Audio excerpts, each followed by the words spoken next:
Issue 7. Friends. Like most people, I have a lot of acquaintances but very few friends.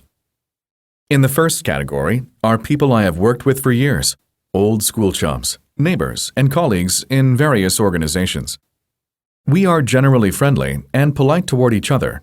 We exchange pleasantries and chit-chat, and we even eat out together and invite each other to parties and so forth. Nevertheless, even though we know each other very well indeed, we remain acquaintances rather than friends. To me, friendship is a sacred obligation as deep, unquestioning, and unalterable as love. Friends are willing to aid and protect each other under any circumstance, despite whatever sacrifice may be required. They may quarrel at times, but the relationship between them is a part of their very being.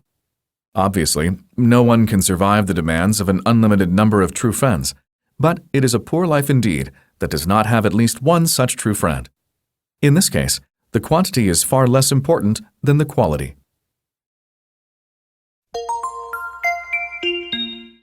Comprehension. 1. What is the difference between friends and acquaintances? 2. What other human association is friendship akin to? 3. Why can't we be expected to survive the demands of an unlimited number of true friends?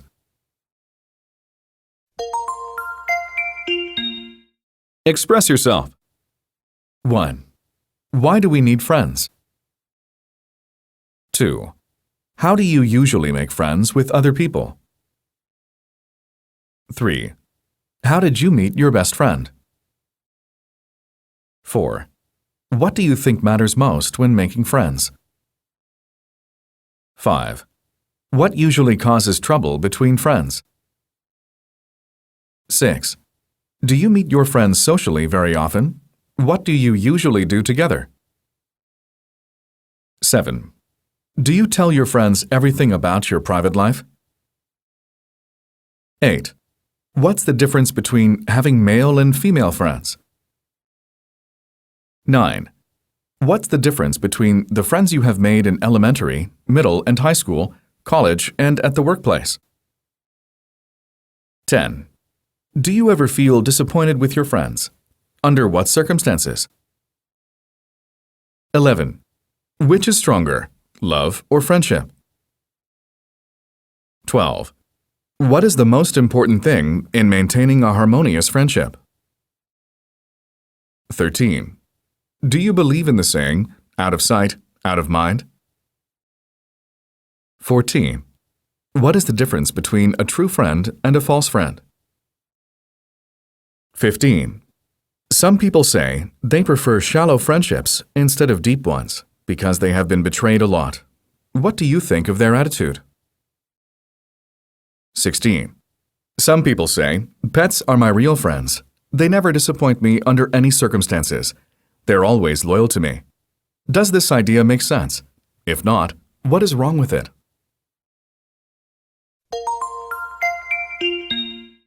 Opinion samples. 1. Being alone in the universe is simply an intolerable condition. No one is self-sufficient, no matter how smart, rich, or talented. We are all social animals, even the most solitary among us. We have to share our existence with others, even to the point that if we absolutely cannot form effective human bonds, we cultivate strong attachments to pets or even inanimate objects. So, we need friends in order to live with ourselves. 2. A false friend displays a smile and honeyed words, but the smile is for appearance's sake only, and the words are never accompanied by action. A false friend needs you more than he or she will ever allow you to rely on him or her. It is a one-way street, but it is never your way. On the other hand, a true friend may not always be outwardly friendly, but is always honest, and he or she will always provide you with any assistance you need without ever expecting anything in return, except your own unwavering loyalty.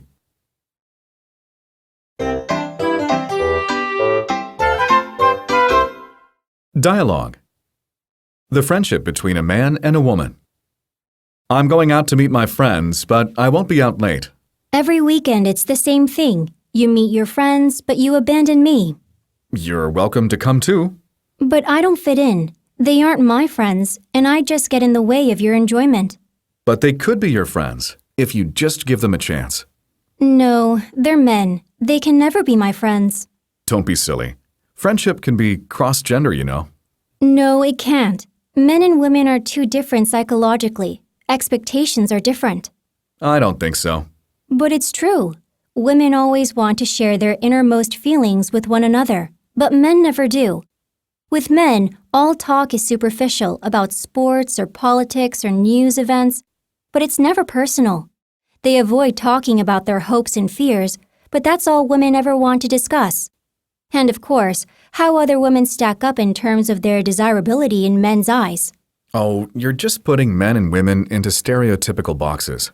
At heart, men and women are all human beings with the same needs and emotions. There are individual variations, of course, but in general, what I said is true. I've listened to men talk to one another. I've seen them interact with each other, and most are just too afraid or too reticent to talk about themselves, and the other men get uncomfortable if one of their male companions gets too personal. Men talk about themselves all the time. Not really. They talk about their sexual conquests or about their possessions or their business success. They talk about things, but not about themselves. Women talk about the same things too, but they also spend a lot more time discussing their feelings, even their most private ones. Okay, I agree that men and women communicate differently. But that doesn't mean they can't be friends. I have female friends, as well as male friends. In fact, some of my best friends are women. If you say so, but I've never had any male friends. And every time I've started to develop a close friendship with a male, it has always turned into a sexual relationship. Or at least in the man's eyes, it became all about sex. If it didn't become physically sexual soon enough, it didn't take long before we stopped seeing each other. Questions. 1. Are men and women really so different? Discuss your views on this matter. 2. Among your circle of friends from the opposite gender, do you behave the same way as you do with your friends of the same gender? If there are any differences, explain them. 3. Women sometimes develop closer friendships with homosexual men than with heterosexual ones. Why might this be true?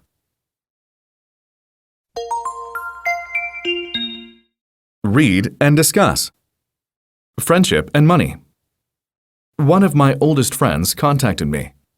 With tears in his eyes, he told me that he needed an expensive operation right away, but he didn't have enough money to pay for it. Could I help him? He asked. I told him I would have to think about it and then ask him a question in return. Why didn't he have health insurance? Then he wouldn't have to worry about a medical emergency like this. He just shrugged his shoulders and had no reply. After thinking the matter over, I decided what to do. Friendship can only stretch so far. As a responsible human being, I have obligations that I must honor. Especially on behalf of my family, most of my income goes for necessities such as rent, food, clothing, education, and yes, insurance. If I have money left after that, I will certainly consider helping my friend out, but my share of the cost would have to be pretty modest. I have often heard that money can break friendships, but I always thought that applied to circumstances when a debt was never repaid. But it can also apply to this situation, in which my friend may never forgive me for not being more generous. Questions. 1. If your friend were sick and needed an expensive operation urgently, would you be willing to give him or her the money? 2. Oil and water do not mix. What about money and friendship? 3. Rank in importance these 4 things, and then explain your rationale: money, family, friendship, and self.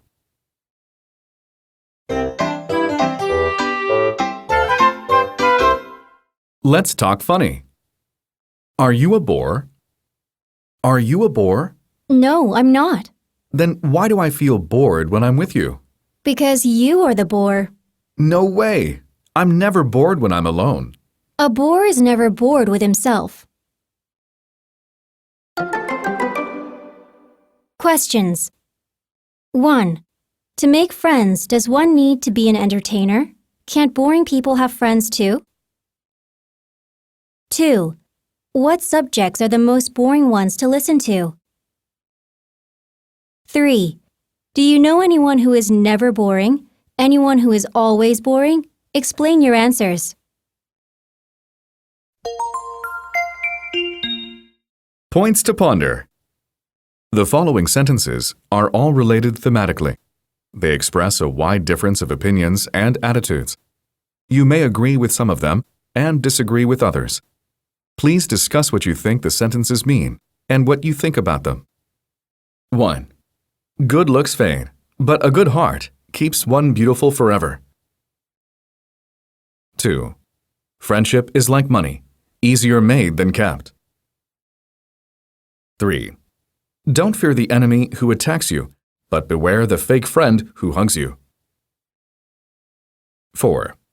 Time separates the best friends, but so does money and marriage. 5. A friend that isn't in need is a friend indeed. 6. The best recipe for making friends is to be one yourself. 7. Having money and friends is easy. Having friends and no money is an accomplishment. 8. You can win more friends with your ears than with your mouth, but for losing friends, your mouth can be helpful indeed.